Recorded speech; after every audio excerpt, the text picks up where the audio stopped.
ઘટનાની વિગત મુજબ 26 ફેબ્રુઆરી 2026ના રોજ બપોરે અંદાજે 12 વાગ્યાના સુમારે આ બનાવ બન્યો. મૃતક દિનેશ નવરત્ન પ્રજાપતિ પોતાના કામ અર્થે ઘરની બહાર નીકળ્યો. તે સમયે સામેથી તેનો પાડોશી શિવકરણ બિંદા આવી રહ્યો હતો. પ્રભુનગરની સાંકડી ગલીઓમાં ચાલતા સમયે બંને વચ્ચે અચાનક શારીરિક ટક્કર થઈ. એકબીજાના ખભા અડકી જવાની સામાન્ય ઘટનાએ થોડી જ વારમાં ઉગ્ર સ્વરૂપ ધારણ કર્યું. ટક્કર થતાની સાથે જ બંને વચ્ચે જોઈને કેમ નથી ચાલતો તે બાબતે બોલાચાલી થઈ. બોલાચાલી જોતજોતામાં ઝઘડામાં ફેરવાઈ. પ્રત્યક્ષદર્શીઓના જણાવ્યા અનુસાર શરૂઆતમાં બંને એકબીજાને ગાળો આપી રહ્યા હતા. આ દરમિયાન મૃતક દિનેશ પ્રજાપતિ ઉશ્કેરાઈને આરોપી શિવચરણને 2-4 લાફા માર્યા. જારમાં તેને માર માર્યો. આ ઘટનાએ આરોપીના અહંકારને ઠેસ પહોંચાડી અને તેણે મનોમન બદલો લેવાનું નક્કી કર્યું.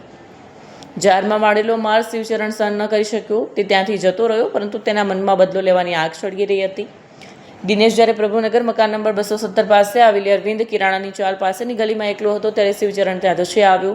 બંને વચ્ચે ફરીથી એ જ ટક્કરની બાબતે ઉગ્ર દલીલો થઈ.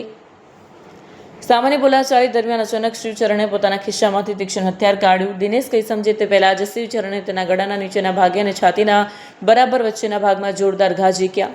હથિયાર એટલું ધારદાર હતું કે દિનેશના શરીરના મહત્વના અંગોને નુકસાન થયું. લોહીનું ખાબોચું ભરાઈ ગયું અને આસપાસના લોકોમાં નાસભાગ મચી. હત્યા કર્યા બાદ આરોપી નાસી છૂટ્યો. ઘટનાની જાણ થતાં દિનેશની પત્ની સરિતા દેવી દિનેશ પ્રજાપતિ દોડી આવીને આક્રંદ કરી મૂક્યો.